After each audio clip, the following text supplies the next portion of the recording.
சித்தருக்கெல்லாம் சித்தர் சிவனே போற்றி. நம்மளோட பதிவுகள்ல இதுவரைக்கும் 12 ராசிகளுக்குமான மே மாத ராசி பலன்களை பார்த்துட்டு வந்தோம். இனி வரக்கூடிய பதிவுகள்ல 12 ராசிகளுக்குமான வைகாசி மாத ராசி பலன்களை பார்க்க இருக்கிறோம். அந்த வகையில நம்மளோட இந்த பதிவுல ராசி கட்டத்துல 7வது ராசியா இருக்கக்கூடிய காற்று ராசியான துலா ராசிக்கு இந்த வைகாசி மாதத்தோட கிரக நிலைகள் என்ன மாதிரியான யோகங்களை கொடுக்கும், என்ன மாதிரியான அதிர்ஷ்டங்களை கொடுக்கும், இந்த வைகாசி மாதத்துல எந்தெந்த தேதிகள் துலா ராசிக்காரங்களுக்கு சிறப்பான பணவரவை ஏற்படுத்தி கொடுக்கும், எந்தெந்த தேதிகள்ல துலா ராசிக்காரங்க ரொம்பவே அளவுக்கு அதிகமான விரை செலவுகளை சந்திப்பாங்க அப்படிங்கறத பத்தி எல்லாம் கொஞ்சம் சுருக்கமா பார்க்க போறோம். அதனால துலா ராசி அன்பர்கள் இந்த வீடியோவை கொஞ்சம் கூட ஸ்கிப் பண்ணாம கடைசி வரைக்கும் முழுமையா பாருங்க.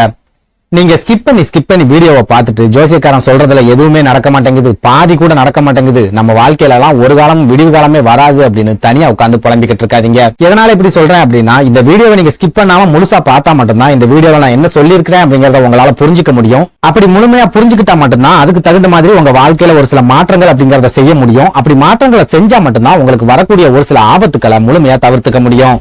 அதனால துளாராசி அன்பர்கள் இந்த வீடியோவை ஸ்கிப் பண்ணாம கடைசி வரைக்கும் முழுமையா பாருங்க. அதுக்கு முன்னாடி நம்ம சேனல் நீங்க இப்பதான் முறையா பாக்குறீங்க அப்படின்னா தயவு செஞ்சு சப்ஸ்கிரைப் பண்ணிக்கோங்க. இந்த வீடியோ உங்களுக்கு பிடிச்சிருந்தா மறக்காம அந்த லைக் பட்டனையும் தட்டி விட்டுருங்க. அதை விட முக்கியமா உங்கள மாதிரியே போராட்டமான ஒரு வாழ்க்கையை வாழ்ந்துட்டு வரக்கூடிய துளாராசிக்காரங்க உங்க நட்பு வட்டாரத்திலேயோ அல்லது சொந்த பந்தத்திலேயோ இருக்காங்க அப்படின்னா அவங்களுக்கு இந்த வீடியோவை மறக்காம ஷேர் பண்ணி விட்டுருங்க.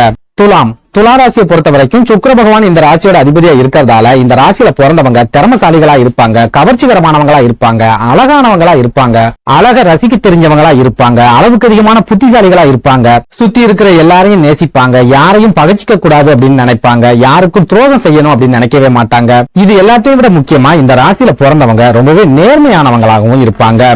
அதே நேரம் ராசி கட்டத்துல இருக்கிற 12 ராசிகள்லயுமே அதிர்ஷ்டமே இல்லாத ஒரு ராசி எதுன்னு கேட்டா துலா ராசியை சொல்லிடலாம். எதனால இப்படி சொல்றேன் அப்படின்னா, இவங்க என்னதான் திறமசாலிகளா இருந்தாலும் இவங்க திறமைக்கு சரியான அங்கீகாரம் அப்படிங்கிறது எப்பவுமே கிடைக்காது. மத்தவங்களுக்கு ரொம்ப சுலபமா கிடைக்கக்கூடிய விஷயங்களுக்கு கூட துளாராசிக்காரங்களுக்கு ரொம்ப பெரிய போராட்டங்களுக்கு அப்புறமா தான் கிடைக்கும். சின்ன சின்ன விஷயங்களுக்கு கூட இவங்க ரொம்ப பெரிய அளவுல போராட்டத்தை வெளிப்படுத்த வேண்டியிருக்கும். புரியுற மாதிரி சொல்லணும் அப்படின்னா, பெரும்பாலான துளாராசிக்காரங்க அவங்க விருப்பப்பட்ட மாதிரியான ஒரு படிப்பை படிச்சு முடிச்சிருக்க மாட்டாங்க.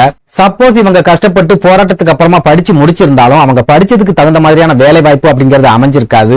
ஒருவேளை கஷ்டப்பட்டு இவங்க மனசுக்கு பிடிச்ச மாதிரியான ஒரு வேலை வாய்ப்பை இவங்க தேர்ந்தெடுத்திருந்தாலும் அந்த வேலையில இவங்களுக்கு சரியான அங்கீகாரம் அப்படிங்கிறது கிடைக்காது, போதிய அளவு வருமானம் அப்படிங்கிறது கிடைக்காது. இவங்க வேலை செய்யற இடத்துல எப்பவும் ஒரு வகையான நெருக்கடி அப்படிங்கிறது இருந்துகிட்டே இருக்கும். இவங்க கூட வேலை பார்க்கிற தகுதியே இல்லாதவனுக்கு பதவி உயர்வு, சம்பள உயர்வு இந்த மாதிரியான விஷயங்கள் எல்லாம் கிடைக்கும். ஆனா இவங்களுக்கு பதவி உயர்வும் கிடைக்காது, சம்பள உயர்வும் கிடைக்காது, இவங்க செய்யற வேலைக்கு சரியான அங்கீகாரமும் கிடைக்காது.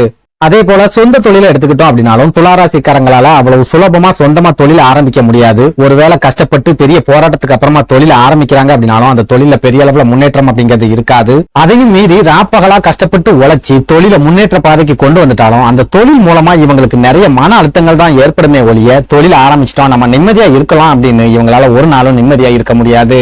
சுருக்கமா சொல்லணும் அப்படின்னா, பிறந்ததுல இருந்து சாகுற வரைக்கும் துளாராசிக்காரங்களோட வாழ்க்கையில மன அழுத்தங்கள் அப்படிங்கிறது இருந்துகிட்டே இருக்கும். தோல்விகள், அவமானங்கள் அப்படிங்கறத தொடர்ச்சியா சந்திச்சுக்கிட்டே இருப்பாங்க. நிறைய ஏமாற்றங்களையும் சந்திச்சுக்கிட்டே வருவாங்க. இது எல்லாத்தையும் விட முக்கியமா மனசளவுல நிம்மதி இல்லாத ஒரு வாழ்க்கையை தான் பெரும்பாலான துளாராசிக்காரங்க வாழ்ந்துட்டு வருவாங்க. இதனாலதான் நான் வீடியோவோட ஆரம்பத்திலேயே அதிர்ஷ்டமே இல்லாத ஒரு ராசி இந்த துலா ராசி அப்படின்னு சொல்லியிருந்தேன். அப்படிப்பட்ட துலா ராசிக்கு இந்த வைகாசி மாதத்தோட கிரக நிலைகள் என்ன மாதிரியான போராட்டங்களை கொடுக்கும், என்ன மாதிரியான சோதனைகளை கொடுக்கும், இந்த வைகாசி மாசத்துல எந்தெந்த விஷயங்கள்ல துலா ராசிக்காரங்க ரொம்பவே கவனமா இருக்கணும், எச்சரிக்கையா இருக்கணும் அப்படிங்கறத பத்தி எல்லாம் பார்க்கலாம். அந்த வகையில இந்த வைகாசி மாதத்தோட கிரக நிலைகளை பார்க்கும்போது உங்களோட பூர்வ புண்ணிய ஸ்தானம் அப்படின்னு சொல்லப்படுற கும்பராசியில சனி பகவானும், சத்ருஸ்தானம் அப்படின்னு சொல்லப்படுற மீன ராசியில ராகு மற்றும் செவ்வாய் பகவானும், கலத்திரஸ்தானம் அப்படின்னு சொல்லப்படுற மேஷ ராசியில புதன் மற்றும் சுக்கிர பகவானும், அஷ்டமஸ்தானம் அப்படின்னு சொல்லப்படுற ரிஷப ராசியில சூரியன் மற்றும் குரு பகவானும் இணைஞ்சு சஞ்சாரம் பண்றாங்க.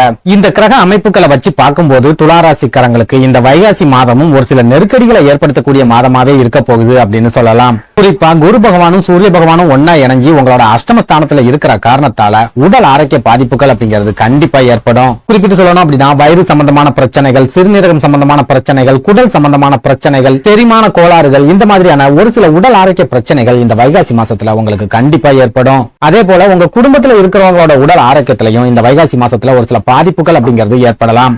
அதனால துளாராசிக்காரங்க உங்களோட உடல் ஆரோக்கியத்திலையும் உங்க குடும்பத்துல இருக்கிறவங்களோட உடல் ஆரோக்கியத்திலையும் கொஞ்சம் அதிகபட்ச கவனத்தை செலுத்த வேண்டிய ஒரு மாதமாவே இந்த வைகாசி மாதம் இருக்க போகுது.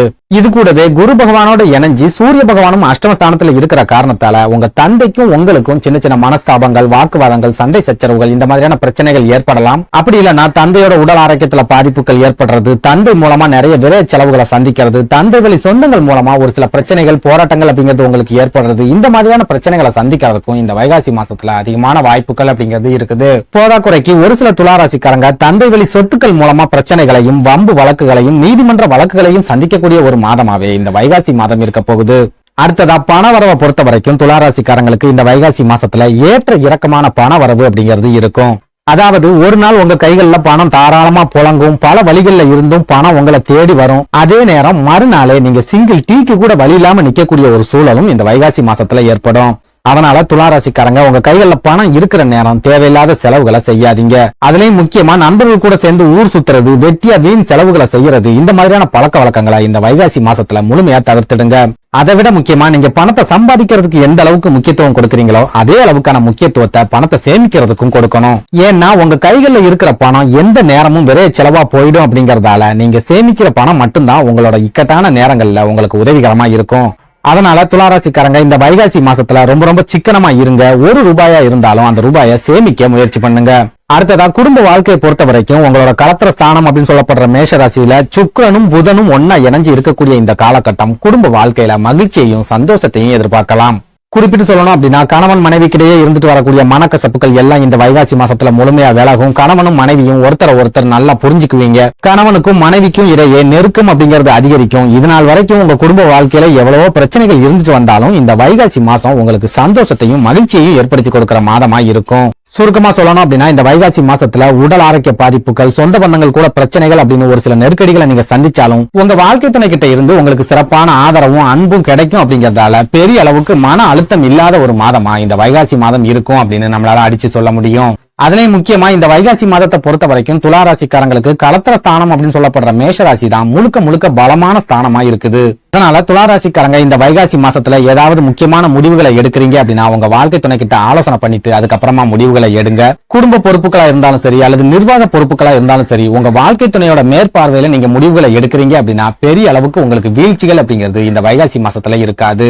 அதே நேரம் உங்களோட சத்ருஸ்தானம் அப்படின்னு சொல்லப்படுற மீன ராசியில ராகுவும் செவ்வாயும் ஒன்னா இணைஞ்சு இருக்கிறதால சொந்த பந்தங்களே உங்களுக்கு எதிரியா மாறக்கூடிய ஒரு மாதமாவே இந்த வைகாசி மாதம் இருக்க போகுது. அதுலயும் முக்கியமா சகோதரக்காரகனான செவ்வாய் பகவான் சத்ருஸ்தானத்துல இருக்கிறதால உங்க கூட பிறந்தவங்க மூலமா இந்த வைகாசி மாசத்துல ஒரு சில பிரச்சனைகள் அப்படிங்கிறது ஏற்படும். பங்காளிகள் மூலமா ஒரு சில நெருக்கடிகள் அப்படிங்கிறது உங்களுக்கு ஏற்படும். ஒரு சில துளாராசிக்காரங்க உங்களோட தம்பி தங்கைகள் மூலமா துரோகங்களையும் ஏமாற்றங்களையும் சந்திக்கிறதுக்கு கூட இந்த வைகாசி மாசத்துல அதிகமான வாய்ப்புகள் அப்படிங்கிறது இருக்குது. அதனால துளாராசிக்காரங்களை பொறுத்த வரைக்கும் இந்த வைகாசி மாசத்துல யாரையுமே முழுமையா நம்பாதீங்க. உங்க நிழல கூட நம்பாம ஒரு தடவைக்கு 4 தடவை யோசிச்சு முடிவுகளை எடுங்க. அடுத்ததா உத்தியோகத்துல இருக்கிற துளாராசிக்காரங்களை பொறுத்த வரைக்கும் இந்த வைகாசி மாசத்துல பெரிய அளவுல நெருக்கடி அப்படிங்கிறது இருக்காது, பிரச்சனைகள் அப்படிங்கிறது இருக்காது. அதே நேரம் உங்களுக்கு பதவி உயர்வு கிடைக்கிறதுக்கோ அல்லது சம்பள உயர்வு கிடைக்கிறதுக்கோ இந்த வைகாசி மாசத்துல வாய்ப்புகள் அப்படிங்கிறது இருக்காது. சுருக்கமா சொல்லணும் அப்படின்னா இந்த வைகாசி மாதம் துளாராசிக்காரங்களுக்கு நிறைய நெருக்கடிகளை ஏற்படுத்தும். அப்படின்னாலும் திருமணமான துளாராசிக்காரங்க உங்க வாழ்க்கை துணை மூலமா அந்த மாதிரியான நெருக்கடிகள்ல இருந்து ரொம்ப சுலபமா மீண்டு வெளியே வந்துருவீங்க. நன்றி, வணக்கம்.